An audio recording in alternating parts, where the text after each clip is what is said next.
कि झारखंड में विधानसभा का चुनाव हो रहा है।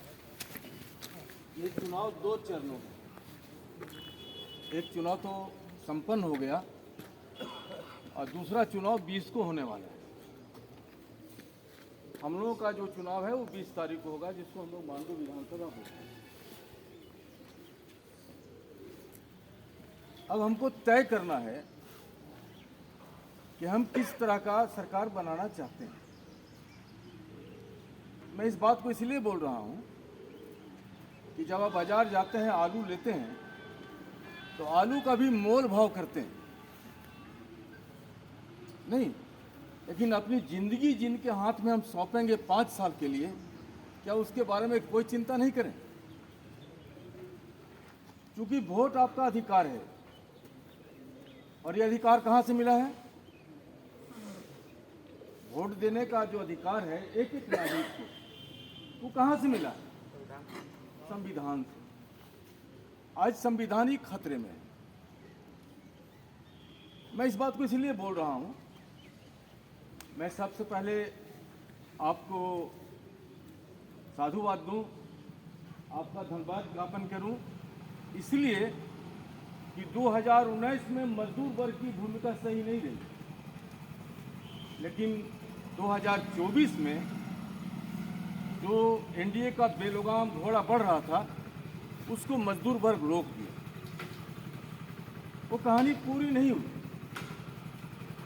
लेकिन ये पहलकदमी जो आपने लिया एक स्वागत योग्य कदम है, क्योंकि संविधान और लोकतंत्र खतरे में पड़ गया था। मैं इस बात को इसलिए बोल रहा हूं, एनडीए को लीड कौन करता है? बीजेपी करता है।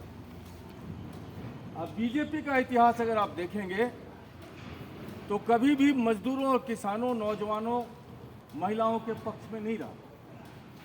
ये बात बार बार हम लोग कोशिश कर रहे थे आपके बीच में आके, ताकि आप इसको ठीक से समझ लें। आज़ादी के लड़ाई में आप देखेंगे तो इनका भूमिका बहुत ही नकारात्मक रहा। ये देश के खिलाफ काम किए और अंग्रेजों के पक्ष में काम किया। आरएसएस जिसका नाम है, 1925 में जो बना, अंग्रेजों ने इसको खड़ा ही किया था कि हिंदू मुसलमान में इसको बांट दिया जाए, इस देश को।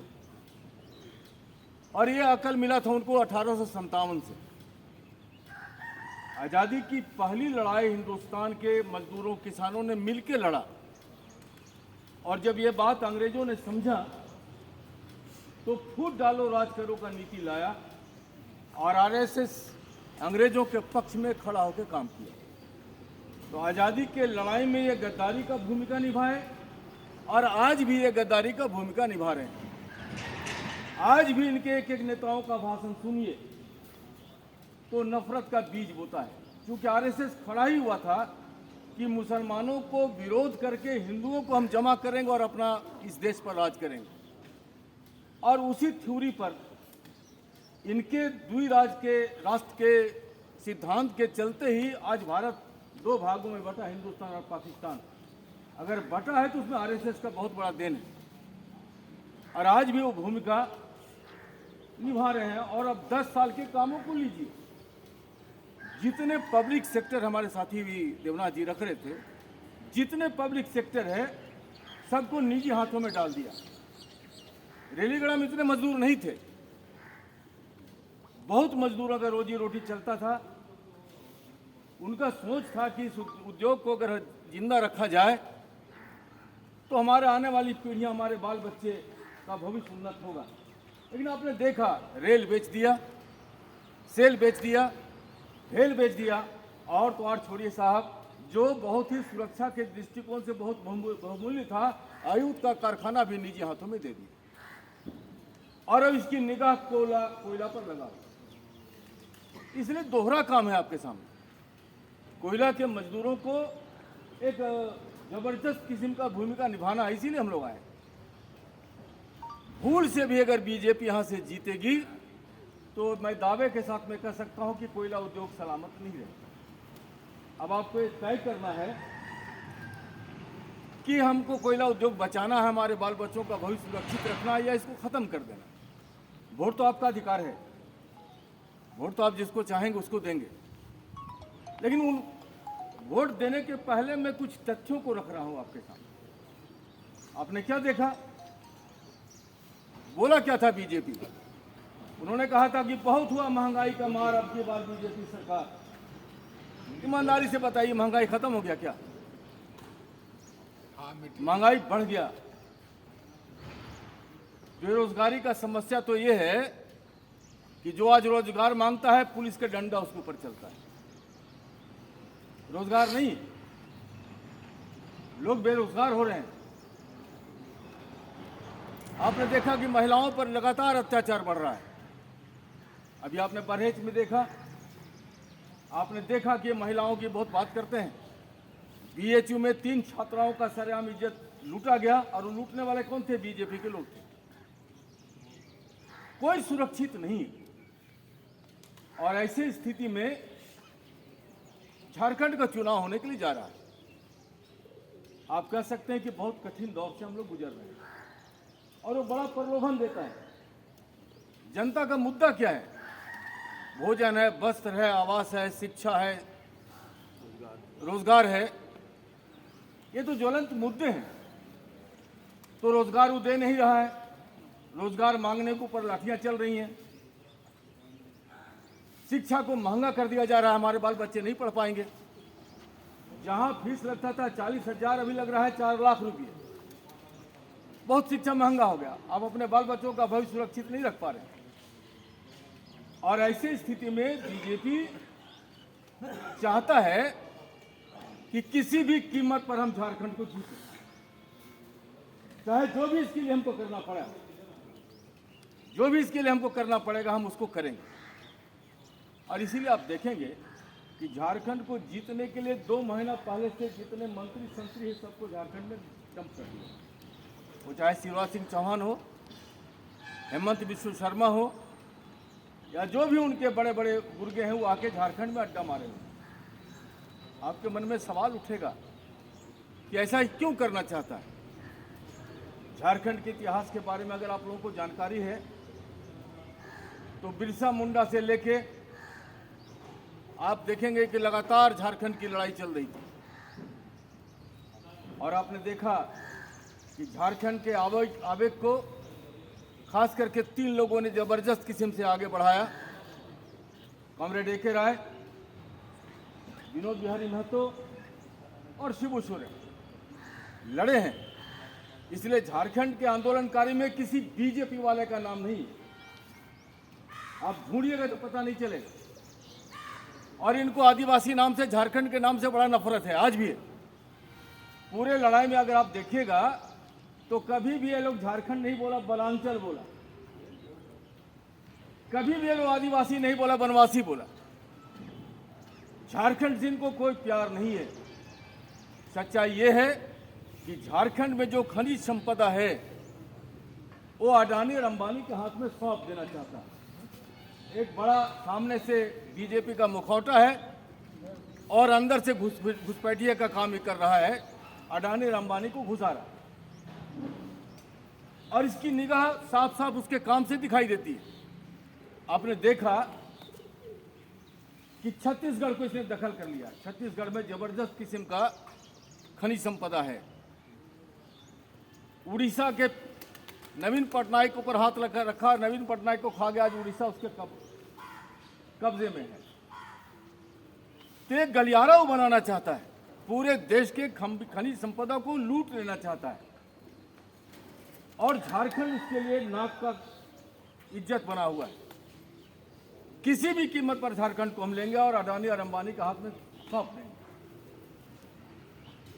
साथियों, अब समझना इस बात को है कि वो जो गलियारा बन जाएगा तो हिंदुस्तान की जितनी संपदा है वो सब का सब कौड़ी के भाव में कॉर्पोरेट के हाथों में चला जाएगा। और जब वो चला जाएगा झारखंड, तो हमारे बाल बच्चों का जो भविष्य सुरक्षित नहीं रहेगा, हम खुद सुरक्षित नहीं रहेंगे। ये आपको चिंतन करना है। मेरी बात पर खाली विश्वास कर लीजिए, सो बात नहीं है।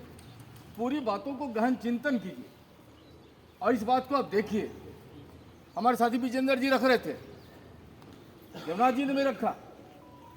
आप क्या देख रहे हैं कि मजदूरों के लिए 20 सितंबर को गैर लोकतांत्रिक तरीके से 2 काले कानून लाए। हम लोग बार बार आपके पास में आए और ये बतलाया कि ये दस्तावेज गुलामी का दस्तावेज है। हमारे पूर्वजों ने लड़ करके 44 श्रम कानून हासिल किया। आपको समय पर पेमेंट मिले, समय पर बोनस मिले, आपको सुरक्षा संबंधी पेंशन मिले, सीएम पीएम मिले, ग्रेजुएटी मिले, ये सारा ऐसे नहीं मिल गया। हमारे लोग इसको लड़कर आपको दिया और आप देख रहे हैं कि ऐसे परिस्थिति में सारे चीजों को लूट लिया जा रहा है। अब आपके सामने एक समस्या है कि इसको हम क्या करें, और झारखंड पर लगा हुआ इसकी निगाह। पूरे जमीनों को, पूरे खनिज संपदा को आपने देखा कि गोड्डा में बिजली का कारखाना लगाया, और बिजली कहाँ मिलता है? बांग्लादेश को। हिंदुस्तान के लोगों को नहीं मिलता, गोड्डा के लोगों को नहीं मिलता। वहां के जमीन कौन दिया? किसान दिए। बेरोजगार कौन हो रहे हैं? वहां के छात्र नौजवान हो रहे हैं। ये परिस्थिति बहुत चुनौतीपूर्ण है। हम समझते हैं इस पर गंभीरता से आप विचार करेंगे। हम लोग आए हैं इंडिया के पक्ष में, और यहां से खड़े हैं जेपी पटेल।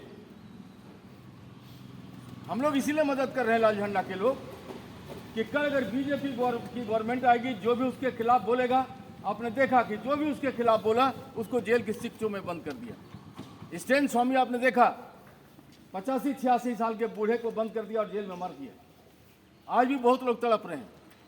तो कल जो आपके पक्ष में खड़ा होकर आवाज उठाएगा उसको जेल के शिक्षों में बंद कर देगा। ये बहुत कठिन समय है। हम लोग एक अघोषित इमरजेंसी के दौर से गुजर रहे हैं, और ठीक आपके ऊपर दोहरा जिम्मेवारी आया है। एक तो आम जनता को लीड करने का, और दूसरा कोयला उद्योग बचाने का। उसकी निगाह लगे हुई। क्यों? कि आपने देखा कि गोंदलपुरा में पूरा कोयला का खदान खोलने के लिए कौड़ी के भाव में जमीन जो है अडानी को दिया जा रहा है। तो कल ही कोल इंडिया को छोड़ देगा क्या? ये बात बहुत कठिन है। हमारे साथी जी मिथिलेश जी इस पर पूरी बात को रखेंगे। हम समझते हैं कि अगर हेमंत की सरकार या जेएमएम की सरकार बनती है, या इंडिया की सरकार बनती है, तो इतना तो जरूर होगा ना कि लड़ते तो लाल झंडा वाले लोग बराबर हैं, लेकिन दमन का जो चक्र शासन जो रहता है, अगर हमारे थोड़ा पक्ष में रहेगा तो दमन कम हो जाएगा। लड़ाई हमारी बंद हो जाएगी, सो बात नहीं। लड़ना तो पड़ेगा ही आपको, लेकिन हमारे पक्ष में अगर गवर्नमेंट आएगी तो दमन का जो धार है वो बीजेपी का जैसा नहीं हो सकता है, हमारे पक्ष में खड़ा होगा। अभी हमारे देवनाथ जी रख रहे थे कि जो 4 श्रम कानून लागू हो गया, बहुत से प्रोविंस में, बहुत से राज्यों में लागू है, लेकिन झारखंड में लागू इसलिए नहीं कि हमारे पक्ष की सरकार है। इसलिए बहुत गंभीर समय है। आज झारखंड को कौड़ी में के दाम में नहीं जाने देना है। यहाँ छात्र नौजवान, अभी आपने देखा कि जेएमएम यहाँ का जो हेमंत सरकार है उसने घोषणा किया है कि हर सूबे में डिग्री कॉलेज बनाई जाएगी, पॉलिटेक्निक खोला जाएगा। ये जो सारी चीजें चल रही हैं वो जनता के पक्ष में खड़ी होगी, हम लोग के दबाव से बन रहा है। और मजदूर वर्ग का दबाव जितना तीखा होगा हम उतना उसके पक्ष में काम कराएंगे। तो एक तरफ हमारे लिए मौत है, एक तरफ हमारे लिए जिंदगी है। और जब यहाँ इस पर विचार करेंगे, गंभीरतापूर्वक विचार करेंगे, तो आपका एक एक वोट जेपी भाई पटेल के पक्ष में जाएगा, इंडिया के पक्ष में जाएगा। और आप उस दिन ना सिर्फ अपनी बात करें, जहाँ है उस तरह का माहौल बनाएं, और ये जो एनडीए की सरकार है, जो खूंखार है, आदमखोर है, इसको आप हराएंगे।